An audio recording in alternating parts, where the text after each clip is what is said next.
I am very, very pleased to introduce to all of you Farmer Julie.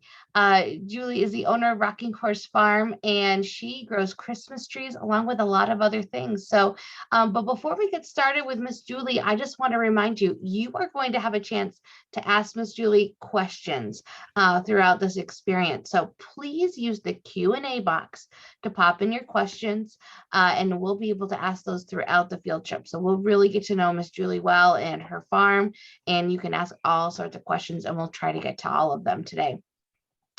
But first, let's say hello. Miss Julie, thank you so much for welcoming us to your farm this afternoon. We would just love to get to know you a little bit better. So could you tell us about why you decided to become a Christmas tree farmer? Well, I've been in the horticulture field for most of my life. I loved it in high school, so I went to college. I went to Cobleskill, which is a very good horticulture college in New York State. And I studied floriculture, which was mostly greenhouse management. And then when I got out, I worked in a garden store with plants, and I worked in a nursery. And I just had a desire to grow my own stuff. So it was just a field I fell into. We found land to do it, and 35 years later, here we are. We've got the Christmas tree operation. We also have a U-pick apple orchard on the farm. And I also have a variety of animals. Some of them are for my own sanity. Others are the alpacas. I use them for fiber to make yarn and clothing out of. And we've also expanded the farm into have a event center for weddings and big parties. So it's kind of grown over the years, and this is where we're at. Well, we can't wait to talk about a lot of those elements of your farm that you just mentioned, but we are really here to talk about Christmas trees today. So let's dig right into that. Could you tell us a little bit about what does a life cycle of a Christmas tree look like? Well, they begin as babies. They begin as seeds, not here on the farm. Then somebody takes them and grows them into little trees. I buy them as little trees, and here's what we call a transplant seedling. This was put in last year. You can see it's only about 12 inches tall. This little guy is probably about 4 years old. And this is where they started our farm. We plant them in the field in between other trees that are going to come out, because you can see there's a big tree here which will come out in the next year or two. So then this guy will have room to take over. There's in this field, there's all different sizes of trees. You can see there's a medium-sized tree that's growing. This guy's just coming on into himself. We kind of leave them be until they're about this tall before we start shearing them. And then they go on up and become big ones, where this tree is a marketable tree now and could be cut and used in somebody's home.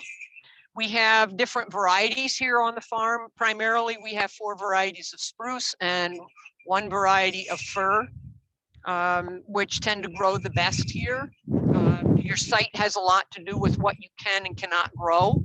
Some trees like it wet, some don't like it wet, depending on where you are. So you've got to figure out what kind of site you have before you go in to figure out what you're going to plant, as well as what the market is going to be able to sell. So those are all decisions we make coming into the process. So they get in the ground, they grow, and when they get, as I said, about 3 feet tall is when we'll start shearing them. Which means we've come in and we've taken a machine, we've trimmed off all these branches that are sticking out over a certain point, and we've made them into your cone shape or your upside down ice cream cone shape, to get to the traditional shape of a Christmas tree. All these branches, you'll see this is 1 year's growth coming out from here. And if this comes out too far beyond that, we will trim it off. We may use a tool like this as a hand pruner. I may come in here and just snip the edge of that if it's too wide. This one's a little further out than I want it to be. Or I've got a variety of machines that we can use, looking like almost like a weed eater or a string trimmer, but it uses a metal blade that we come up and down and we shear them and make them better shape. So they get sheared once a year. Some a lot, some just a little, depending on who grows in what direction. So Can you tell us, you alluded a little bit to the different types of Christmas trees and that you really have to be thoughtful of which trees would grow best in your soil and in your climate. So what types of trees do you grow on your farm? I have 4 kind of spruce. I have blue spruce, Serbian spruce, Norway spruce, and white spruce on the property. And I have Canaan firs on the property, which are similar to a balsam fir, but they are more tolerant of wet soils, which I tend to have, and they bud out later in the spring. Another example of trees I cannot grow because of where we are, and if you span the area and see, we are in a valley, and we can get late frosts here in the valley. So trees also will bud out with their new buds and their new growth at different times. So if something buds out too early and then we get a late frost, it could kill those brand new buds and kill all that growth for that year. So there's some trees, for example, a concolor fir and a balsam fir and a Doug fir, we don't grow here because they bud out very early, and we just should not grow them because we may have problems. Now, Bailey and Declan from Mrs. Shell's class would like to know how long does it take for a tree to fully grow for it to be ready for market or to sell to go into somebody's home? About 8 to 10 years. This tree is probably about 8 years old. The tree right next to me here, this guy's probably closer to 10 years old. You can see how tall it is. I'm 5'4", so this guy's a good 9-foot tree. So this is probably a 10-year-old tree. So it takes a while. And Addison wants to know, what time of year do you plant the trees? We plant them in spring after the ground has unfrozen, has thawed, and we get them in the ground before they start their new growth for the year. So that's typically sometime in April, latest is early May, depending on what the year is doing. Now, Miss Julie, you have some tools in your hand, and you showed us one of your tools, your pruners, but what types of tools are you using on a daily basis at your farm? Well, for harvesting, we supply our customers with, this is called the bow saw. And it's a specific saw with very large teeth, if you can notice how big the teeth are. And this will basically rip and tear through a trunk pretty fast. If you look, maybe you guys have some tools at home and you can find some saws with very small teeth on them. That would take a long time to cut one of these trees down. But this saw can cut a tree. This was one that was cut this year. Probably in about 20 seconds, 30 seconds, we'll cut that tree, and it will just cut right through that. This is what we let the people coming out here to use. If I was cutting down on a commercial scale where we're coming in and harvesting hundreds of trees, we'll use chainsaws because they're much faster.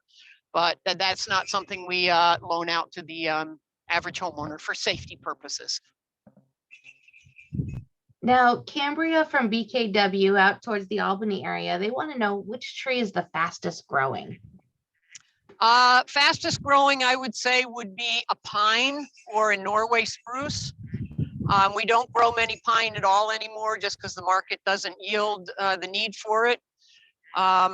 Norway spruce, I don't grow much anymore because they're just so fast growing. They'll grow 3 feet a year, and they're tough. It's a lot of work to shear them. What we want in an ideal Christmas tree is, you can see from here, this all the way up to here, this is this year's growth. So we want about 12 inches there. If it grows more than that, we'll cut it off at the top at 12 inches and it will regrow a new leader. This is called the leader. So we want 1 per tree.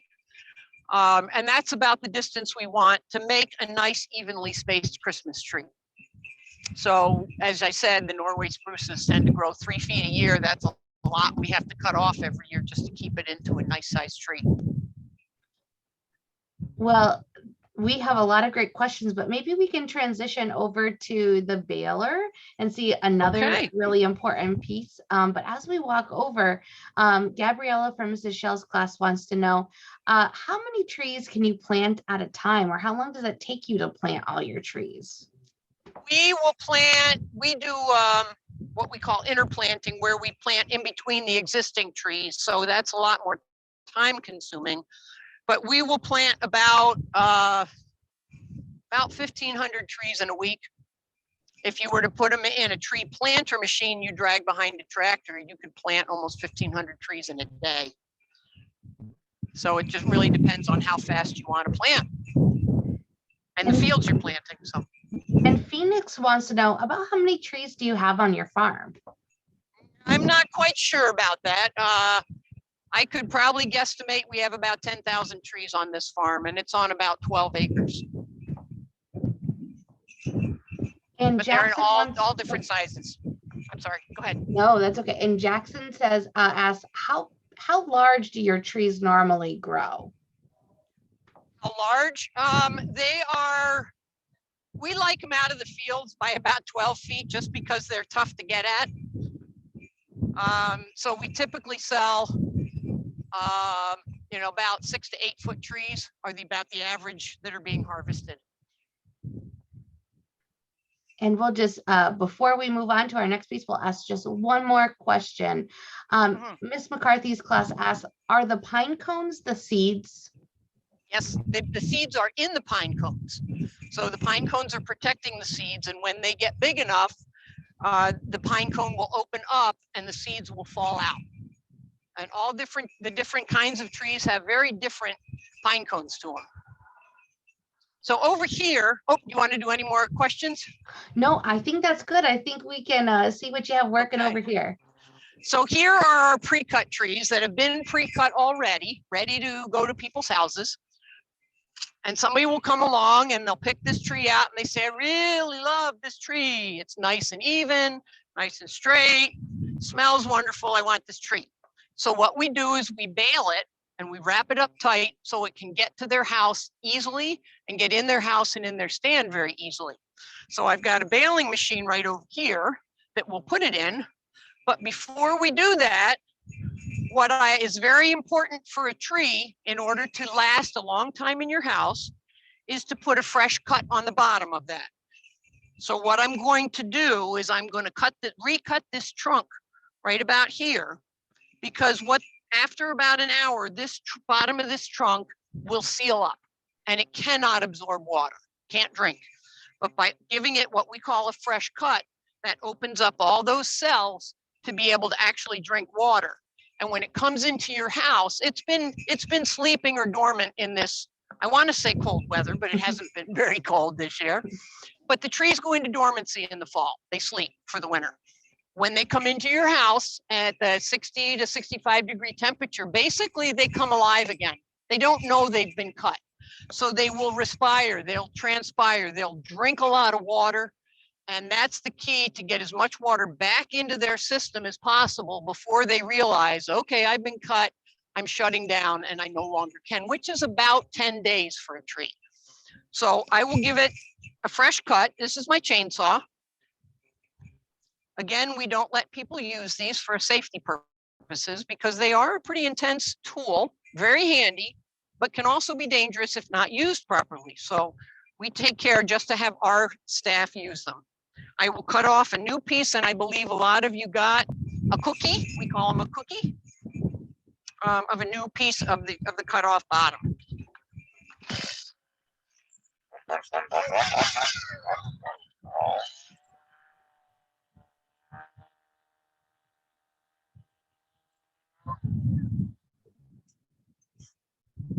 So most of you can probably see the rings that are in there, and you've looked at your cookie to see the rings. That's one ring for every year of growth. So you can count your cookie and tell how old it is. You can also tell from those rings how the tree grew that year. If there's a big distance between here's a ring and here's a ring and there's a ring, if there's a big difference between those rings, you can tell if it was a wet year or a dry year. In a wet year, they'll grow a lot. Big ring, big distance. Dry year, they won't have as much distance between those rings. So you can go back and see, 5 years ago, it was a dry year. So it's kind of neat the way you can tell. So then we've got that cookie, all cut, fresh cut. I'm going to put it through this baler, which will wrap it all up nice and tight.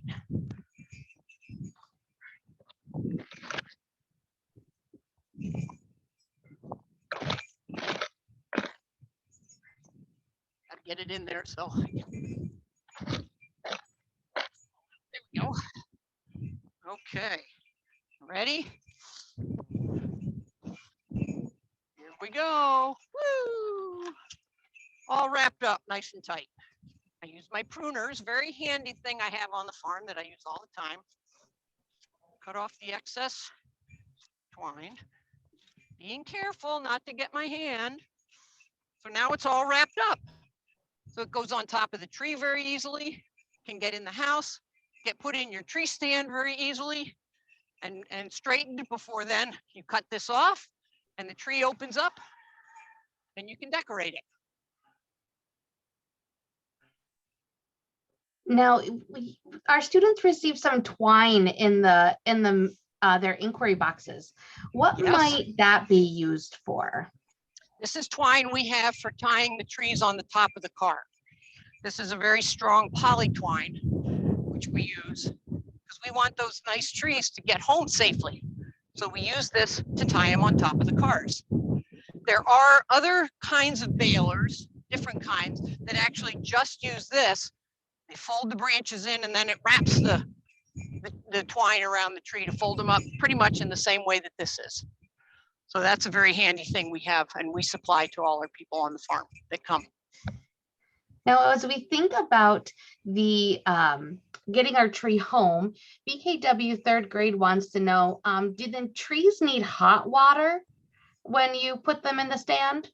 They don't want hot water because you may damage cell tissue, but warm water will help them absorb faster. So I always tell people within an hour of cutting, get them into warm water, and then it's going to drink a lot in the next 6 or 8 days. And you always want to make sure there's always water in that stand and do not let the bottom of the trunk dry out. And that's the key to make your tree last a month, month and a half or more in the house. Now, we have a couple of questions as we transition over to our next stop. We have just some great questions about growing trees. So just going back, they have lots of great questions.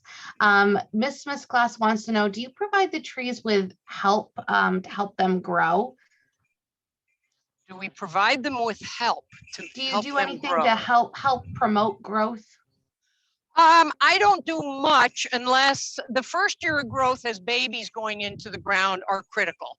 So if we get a dry year, I have gone out and actually irrigated every single little one that we put in the ground just to give it that extra boost. Other than that, we pretty much rely on Mother Nature to take care of most everything. Our soil is good here. I don't need to fertilize, so I've been very fortunate. We had a great question about animals. Do you have any animals that cause any problems on your farms? Yes, we have. Actually, I did not point that out while we were out in the field, but we have had problems with deer this last year, which is the only year we've had an issue. And they came in and they were very hungry. So they nibbled on a lot of the spruce trees that were the fir trees that were out there. So that has damaged them for the next 4 or 5 years before they can recover from that. So that was a problem. Every now and then we get a buck, a male deer, who rubs his antlers on one tree. And that can damage and kill a tree, but 1 or 2 I'm not going to worry about. But the eating was a big problem. Now, this is a great transition into our next conversation. Elena from Mrs. Shell's class wants to know if you use the leftover greens to make anything. I absolutely do. And you can see what I've done here. I make wreaths. I make what these are called swags, decoration. And I also make kissing balls, which are all decoration. And then I also do sell just boughs for decorating. So yes, we don't let much of anything go to waste around here. We use it all. And where are we at now? This is a pretty cute little store you have. What do you use this building for? This building was originally built to make my wreaths in.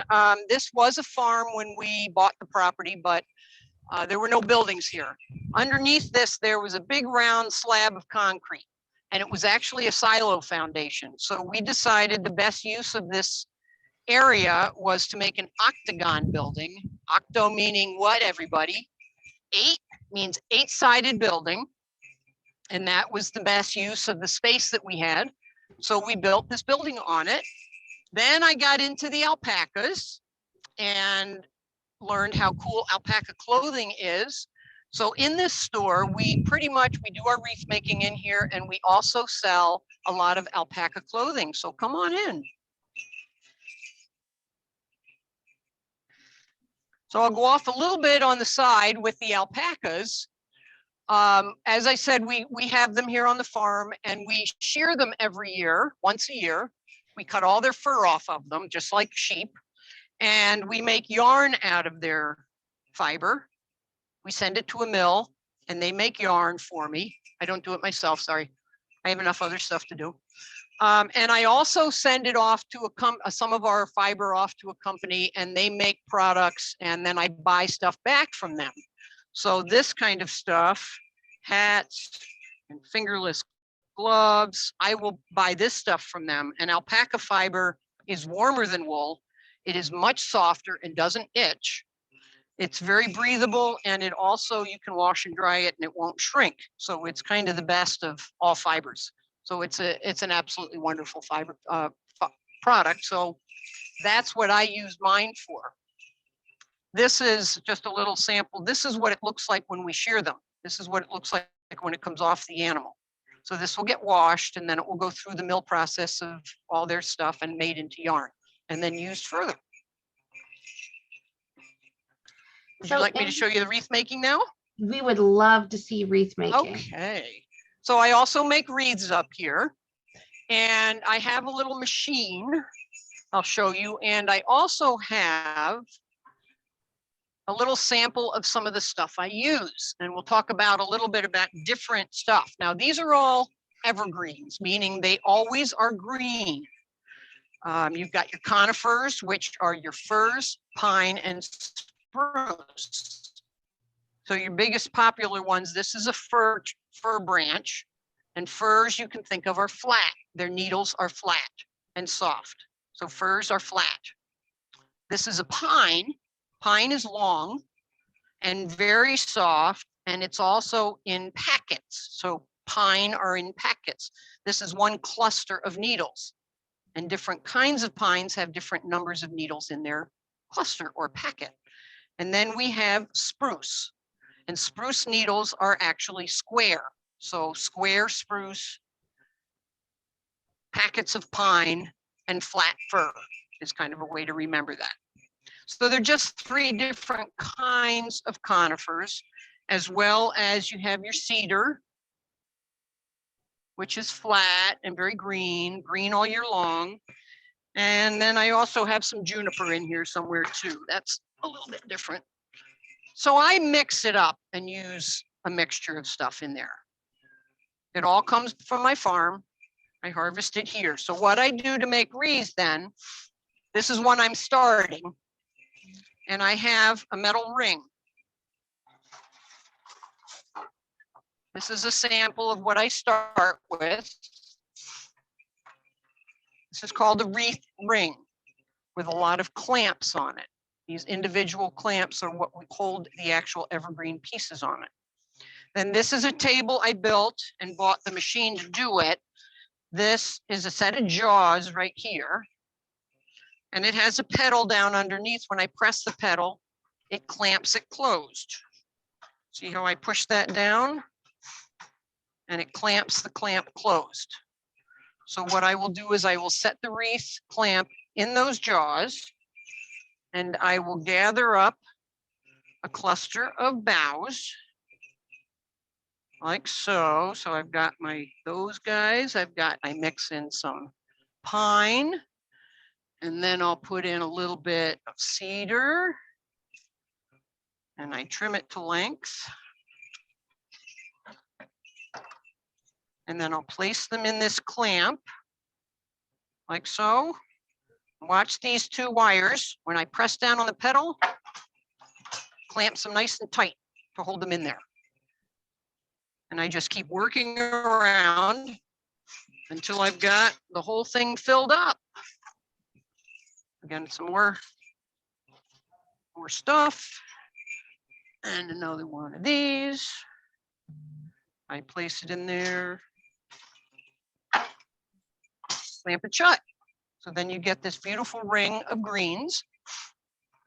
And when it's done, I'll take a bow and put it on it.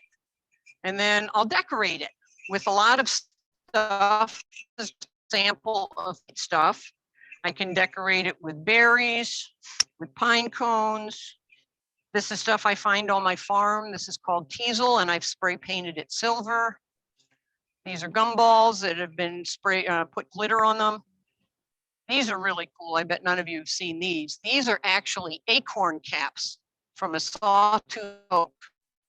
I love them. So I've taken and I've glued some berries in them, and I'm going to decorate them. I'll put them right on the wreath like so.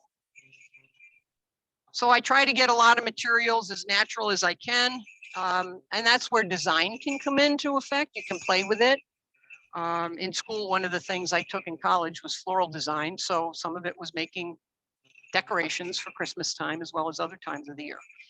So that's kind of basically how you make a wreath. And Olivia wants to know, do you think it's easy to make a wreath, or is it difficult because you want to make them all a little bit different, but also be really full and attractive to people? Is it difficult? To me, no. Every one I make is a little bit different. The basic wreath is pretty much the same, the greenery. I have a variety of bows that I use, and then I just look at my stashes back here, but it's pretty low now because I've used up most of it. But I'll just look at what I have and I'll say, okay, this time, this wreath, I want to put some teasel and a few red berries on it. Or yeah, it's fun. Every wreath is a little bit different. And Arabella wants to know, do you make these just for you, or do you sell these? Oh, I sell them all. They get hung on the outside of the building, like you saw the one that's out there now, and they get sold during Christmas time. And Owen wants to know, do your hands hurt after dealing with the trees? No, I typically wear gloves. I use these kind of gloves for making wreaths because it can be sappy and sticky, so I don't want to get the sap on me. Working with the trees outside, I typically have gloves on all the time. Mrs. Bailey's class wants to know, how many wreaths do you normally make in a season? Good question. I don't know, 30 or 40. All different sizes. I have anywhere from, where's one of my little guys? Oh, this is kind of a fun one. This is a candy cane wreath ring. So I can make one in the shape of a candy cane. But I have ones from an 8-inch circle up to a 36-inch circle, which makes a monster wreath. And we're getting lots of questions in. Students are really curious. How do you decide how to price your items? What goes into that? Well, I look at the cost of the items if I have to buy stuff, how much time it takes me to make them. So you have to figure all that into effect, and what can the market bear? Now, another question that we've gotten quite a bit from our students is it just you that works on the farm, or do you have other people who help you with all these tasks? Oh, I absolutely have people who help me.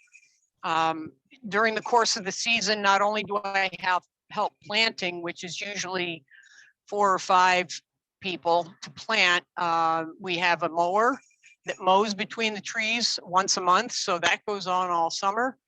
I tend to do all the shearing myself, and that takes me about a couple weeks to get through all that. And then come Christmas time, I have what I call my elves out there helping with sales and loading and baling. So I'll have 3 or 4 people working out there every weekend helping out. So it's definitely a group effort.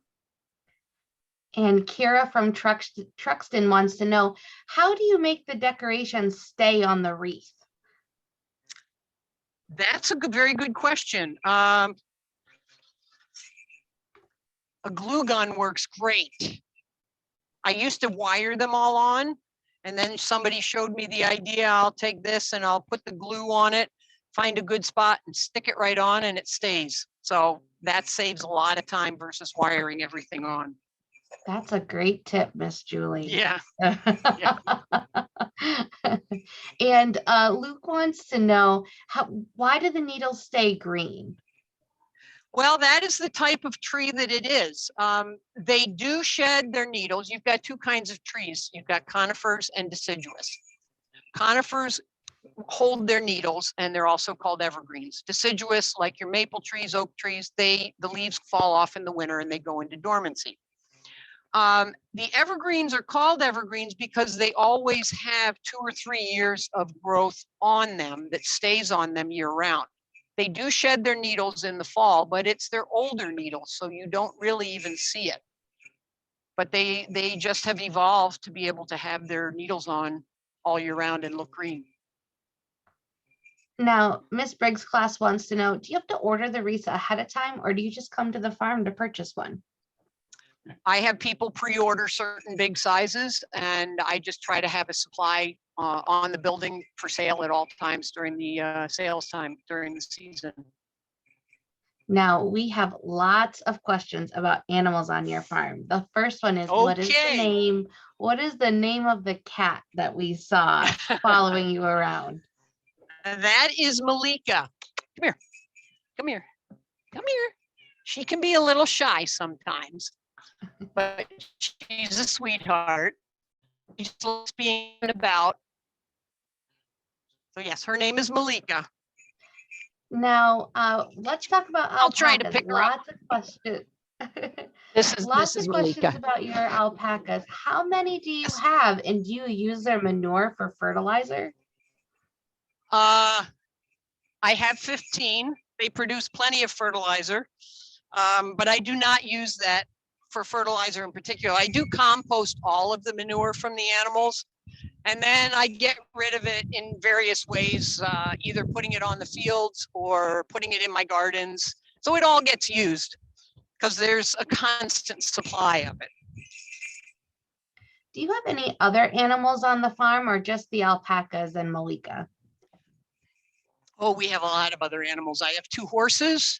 I have 4 miniature donkeys, and we have geese and ducks. I have a couple young peacocks on the farm we recently got, and